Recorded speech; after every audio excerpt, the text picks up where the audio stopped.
Hello, everyone. This is Deb McBride, and welcome to my astrology podcast. Today is Sunday, April 7th, 2019, and I am broadcasting from lovely Escazú, Costa Rica.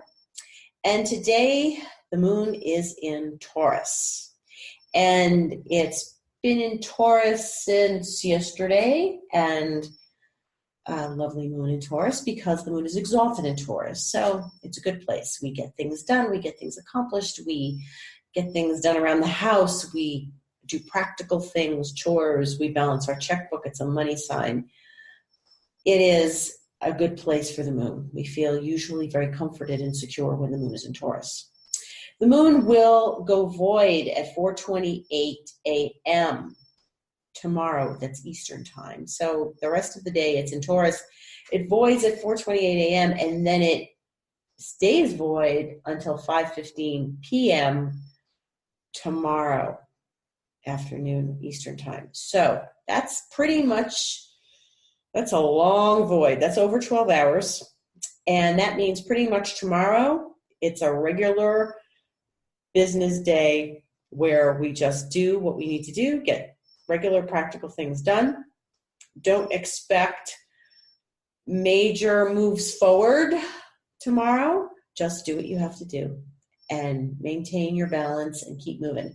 When the moon goes into Gemini at 5:15 p.m., then you can start to use your mercurial abilities, your mind, your brain, your communication skills, your articulation skills, and use them to get in touch with people, contact people, reach out for people, connect. And that's the rest of Monday and all day Tuesday. And then a little bit on Wednesday, and I'm telling you this because Wednesday we have another long void moon, this time in Gemini, 1:27 p.m. Eastern time until 11:31 p.m. when it goes into the sign of Cancer. And so Tuesday is really the big, long day with the moon in Gemini to get things accomplished, detail-oriented things accomplished because it's in Gemini and it's fast and it's quick and multitasking is the order of the moment when the moon is in Gemini. So really, you want to stay focused on the tasks at hand when you've got a good moon like on Tuesday. Get your regular things done on Monday and all of Wednesday afternoon into the evening. Just do your regular average tasks. Don't do anything special. Don't start anything new. And then Thursday will be another day where the moon is in Cancer. And Friday, the moon will be in Cancer all day, and then it goes void at 7:30 p.m. Eastern time. But we'll get to that. First, let's talk about Wednesday. There's a lot of aspects on Wednesday, and Wednesday's a pretty big day. Even though the moon is void for a good portion, a 10-hour portion of the day, we do have a lot of activity. So the last aspect the moon is going to make before it goes void is to oppose Jupiter.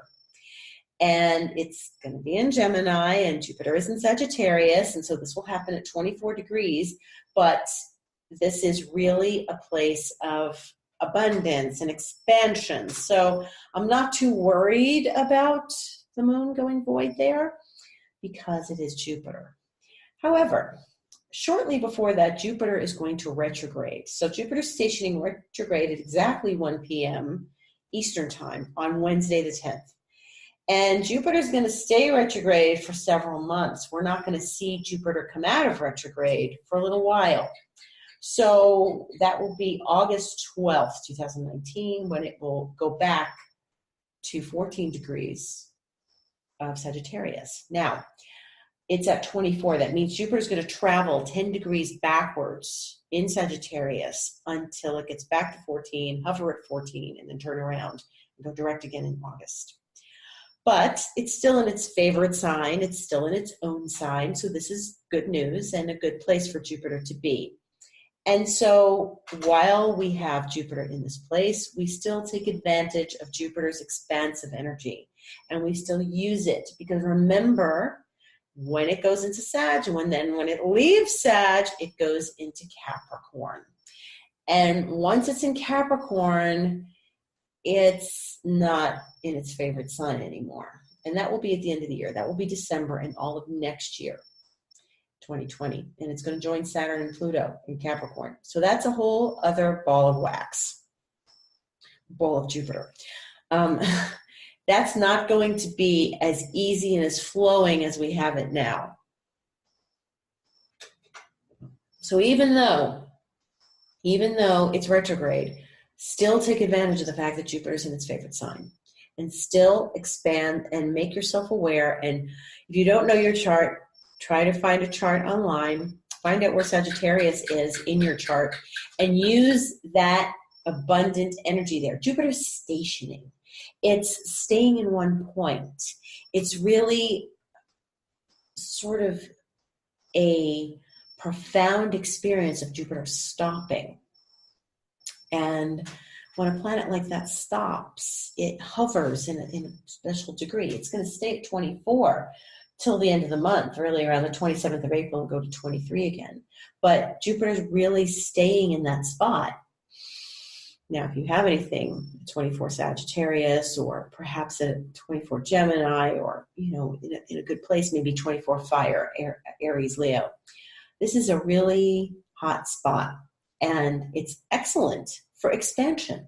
So, I don't necessarily see this as bad. I mean, some astrologers think it's not great, but I think that when a planet stops like this, we have to know that it's important and that it's bringing us to a place of awareness. Jupiter stopping is pausing, letting us pause, letting us open to Jupiter's power.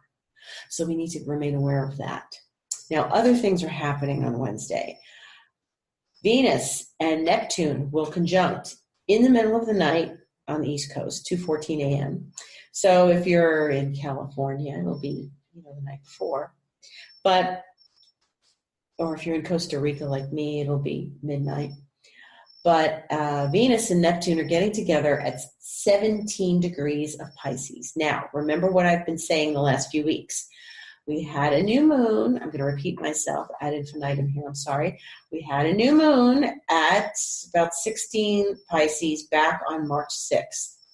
When Mercury went direct, back at the end of March on the 28th, which was not that long ago, it stationed direct at that same degree. So something happened, perhaps for you, I know it did for me, on the 28th of March that referred back to the new moon on the 6th. Something's going to remind us again of the new moon and of the station of Mercury this Wednesday, or perhaps Tuesday night, when you experience the Venus-Neptune conjunction in Pisces. Now, Venus likes to be in Pisces because this is where she's exalted. So this is one of her favorite signs. And she loves that. And Neptune loves that because this is his favorite sign. Neptune is the ruler of Pisces, and Venus is exalted there, and they're together. This is a beautiful aspect. This is a lovely, inspired, artistic, creative, spiritual, deep connection. This is unconditional love at its finest. Pisces is an unconditionally loving sign. Venus in Pisces is unconditionally loving. And Neptune with Venus there is unconditionally loving. In its highest expression, it could also be a place of complete romantic blindness, but we're going to focus on unconditional love. We're going to focus on what's important here and not what's an illusion or a fantasy. We're going to focus on the importance of unconditional love here and how important it is to unconditionally love yourself. The very least, you need to unconditionally love yourself. Unconditionally love the planet you're living on and take care of it. Unconditionally love, your fellows, mankind, friends, lovers, friends, frenemies, family members, everyone, animals, plants in your life. And you should really embrace this aspect because it's a beautiful thing. So I advise you, even though Jupiter's retrograding that day, maybe Tuesday night, you want to do a little ritual, I advise you to speak to the goddess. Speak to her in all her glory and ask her what she wants from you or what you can do for her, and make a prayer to her, make an offering to her, make an offering to someone or something in your life, something that means something to you. Maybe you'll make a donation to someone or something in your life, maybe for a children's organization, maybe for something altruistic. But this is an altruistic moment. And it's a moment perhaps of sacrifice, and it's a moment of doing good in the world and for someone or something without an eye to the result, just knowing you want to do good. And I advise everyone to do that. So pass it on to your friends, like in a game of telephone, pass it on. You really want to embrace unconditional love. So if you can't dump unconditional love on your cat or your philodendron plant or something in your life, embrace something or someone or in your life unconditionally loving. Maybe it's a person that's passed on because they're in the spirit world, and Pisces rules the spirit world. Tap into that. It's a great day to meditate. It's a great day for creativity. It's a great day for creative genius. It's a great day for having compassion. It's a great day to do some volunteer work. So it is a great day to do some unconditionally loving things for yourself. And so I highly advise that. It is not a good day to overindulge and do something ridiculous. But it's a good day to tune in and reach out to a friend who might be a little in need of some unconditional love. So the theme of this week, unconditional love. Venus is moving towards Neptune as we speak. Venus is in Pisces. She's unconditionally loving there. She'll be there. She'll be there for a while until the 21st of April. So, but this is the moment. This is the moment when she's with Neptune. She's triggering the new moon from last month. She's triggering the direct station of Mercury last month. And so maybe you sent out a message of love last month and someone's going to send it back to you. That would be a beautiful thing. Do something good for someone. In the meantime, that day, the sun will be squaring Saturn. And that's an interesting aspect to have with all these other things going on, because the sun will be, as you know, is in Aries. And it's an interesting place because when the sun is in Aries, it's at a very strong point in the zodiac. And on Tuesday the 9th, the sun will be at 19 degrees of Aries, and this is its point of exaltation. So every year we wait for this moment when the sun is at its strongest point. It's exalted. Yes, it belongs in Leo. It rules Leo, but it is exalted at 19 degrees of Aries. And that's a very, very powerful place for the sun. So if you can do something on Tuesday when there's no void moon, if you could start something new, that would be a beautiful moment to start something new because the sun is at its exaltation point. No sooner does it reach that exaltation point, but then 4:47 a.m. Eastern time, it is going to square Saturn and thus begin a bit of a journey because it is in Aries, but it's squaring Saturn. And remember, Saturn is connected with Pluto right now. So where Saturn goes, Pluto goes. And so by Saturday, the sun will be squaring Pluto. So expect that there's going to be a little bit of tension, perhaps, lesson learning, perhaps, figuring things out, perhaps. But the sun is exalted. So the sun wins. The sun wins. Even though its light might get hidden a bit by Saturn and then Pluto, it's still in its place of exaltation on Tuesday. So there's a very powerful place. And use that energy. And remember, see if like last week, last Friday, we had this glorious new moon, right? We had it in Aries. And then, later in the day, it got entangled with Saturn and then Pluto. So I know that the energies that day, and they're going to be similar this week with the sun, the energies were that the moon got entangled with Saturn and then it got entangled with Pluto. And so what I felt was, oh, something's going on here that doesn't feel right. And there was an element of disempowerment. And then once I figured out what it was, then I said, this is what we have to do. And then I moved into empowerment, and I moved other people into empowerment. There were some things I was dealing with that day that involved getting people out of an unempowered place into an empowered place. So I had several people that was going on with. And so this is what's important to remember. This is what I was talking about last week. There's going to be days, especially when the moon or a planet gets involved with Saturn and Pluto, and they are going to make you feel not so empowered. And then when it hits Pluto, the idea is to rise up and become that empowered person. So you're going to feel this week. You're going to see the sun be exalted and then hit Saturn and go, maybe I was wrong about that. Maybe I shouldn't have felt so grand yesterday. Maybe I shouldn't have felt so good. Maybe I got a little ahead of myself. Don't worry about it. Don't doubt your power. Just keep moving. Acknowledge it, own it, get a sense of what might have been awry, because you might feel like something went awry, and fix it, like I had to do last Friday, like a number of us had to do last Friday. So fix that, make that adjustment to Pluto on Saturday the 13th, which is when it was, of course, okay, now I'm going to embrace my own power here. This is not where the sun is besieged by them in between, like it was in Capricorn back in January during that eclipse, but it is a square. It's a challenging aspect. It's going to remind us of that a little bit.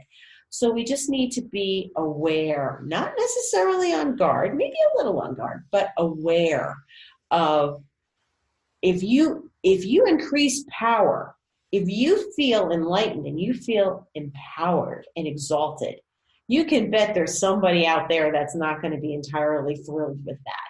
And they may try to bust your balloon and put a pin in that. So don't worry, just see it as that.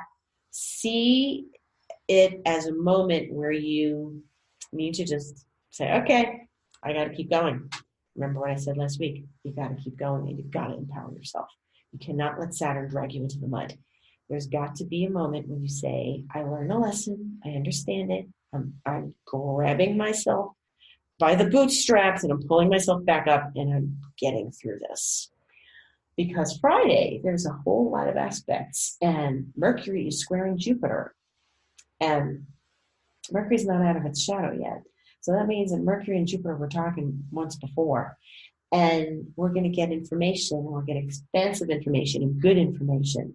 And so we have a lot of activity on Friday that's going to happen before that Pluto square. So remember, anything can happen. Don't stick your head in the sand going, oh no, I got ahead of myself. Saturn came back and slapped me. No. You proceed with caution, but embrace your power. You just have to keep going. Remember that. We have some very interesting things because Venus is going to sextile Saturn on Friday, and that's a good aspect. And that says, hey, you know what?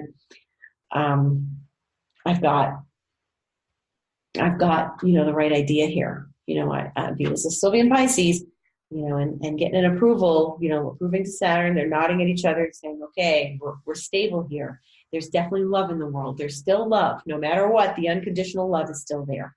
So, hey, that's very good.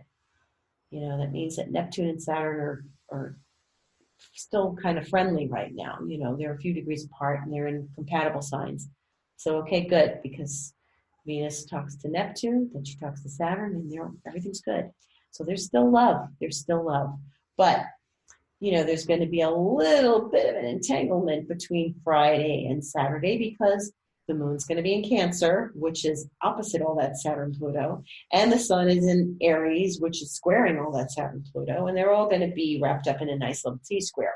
So what we want to do is we want to remain calm and just work through this, because there are things that are not going to be clear right away. There are things that could be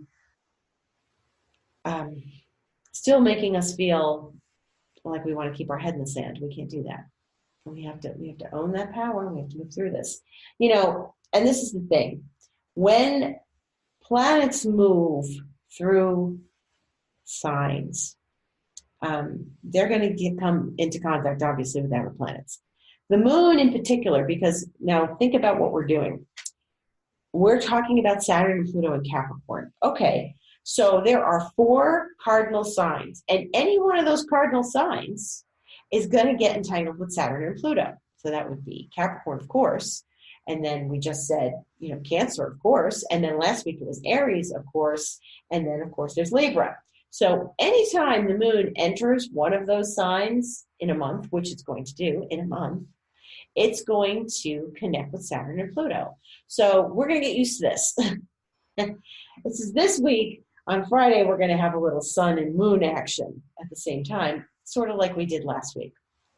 So every week, think about it. If the moon takes 28 days to go through the entire zodiac, that means every 7 days, it's going to hit a cardinal sign. So you can be sure that every week, once a week, it's going to get entangled with Saturn and Pluto. And so we need to be aware of this. We need to be aware that, just as you thought it was safe to go back to sleep, Saturn and Pluto are going to wake you up again. And we just need to stay on our toes. So occasionally, yes, things like the sun and the moon are going to get a little agitated with the T-square, and we're going to have them connect with that Saturn Pluto like they're going to do this week. And, I don't think it's highly emotional. It's not in a water sign. It's in fire. The sun is in fire. The moon is in water, but the moon likes to be in Cancer. So the sun is in its exaltation place. The moon is in its home. So I think it's going to be just fine, because they ultimately are in the right place. So even if the lights are getting a little connected to things that are complicated in our lives right now, we're going to learn more about working through this. Now, the sooner we get in touch with this energy, the sooner we pay attention to, our power is challenged, and then we own our power. Our power is challenged, and then we own our power. That's first it hits Saturn, then it hits Pluto. This is where we're going to get used to the vibe of this and how we're going to flex a new muscle.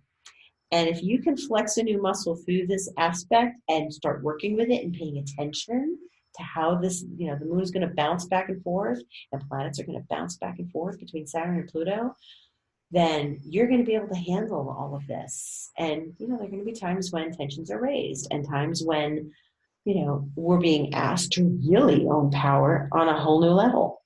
And we have to stay aware of it, stay connected to it, because you're going to know immediately when you are feeling like, oh no, I can't do this, then that's when you got to push through it.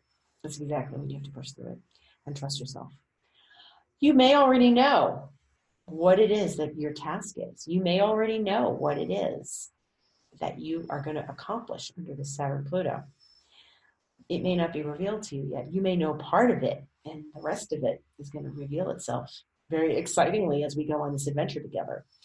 But you should be very aware that we're going to be visited by Saturn, Pluto, and the moon every week as the moon visits a cardinal sign. So stay aware of that.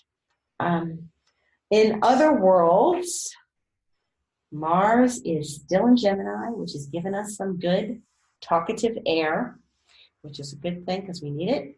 We can have words, we can speak words, we can connect with people and talk to them. And the nice thing about the day after the Sun squaring Pluto is it's going to trine Jupiter, which means it's an aspect of Jupiter already. It's going to start trining Jupiter, by the time it starts squaring Saturn. So happy day, no matter what. Jupiter's in its own sign. The sun is exalted in Aries, and it's going to trine Jupiter on Sunday the 14th. And Venus is going to sextile Pluto. So my instinct, my gut tells me that we can all handle this. There's going to be a little T-square. So we get through it. But there's going to be unconditional love.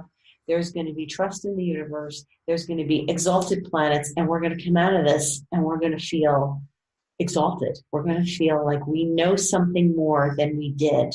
And I can tell you this, even though I had to guide people through an empowerment last week, I learned so much, and you will too. And they did too, and we all did. Everyone learned things. And now we feel better because we're all more empowered. And we're going to feel even greater empowerment once we move things and learn more things this week. Saturn's always going to teach us something, always. And on that note, I bid you a wonderful week. This is Deb McBride. My astrology podcast is a weekly event. You can find it on my website, debmcbride.com, and on iTunes, and on Spreaker, which is where it's broadcast for the time being anyway. There's going to be some exciting changes coming up.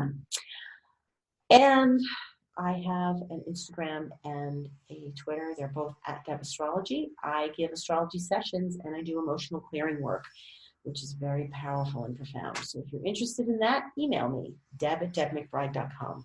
Have a wonderful week. Stay empowered. Thank you.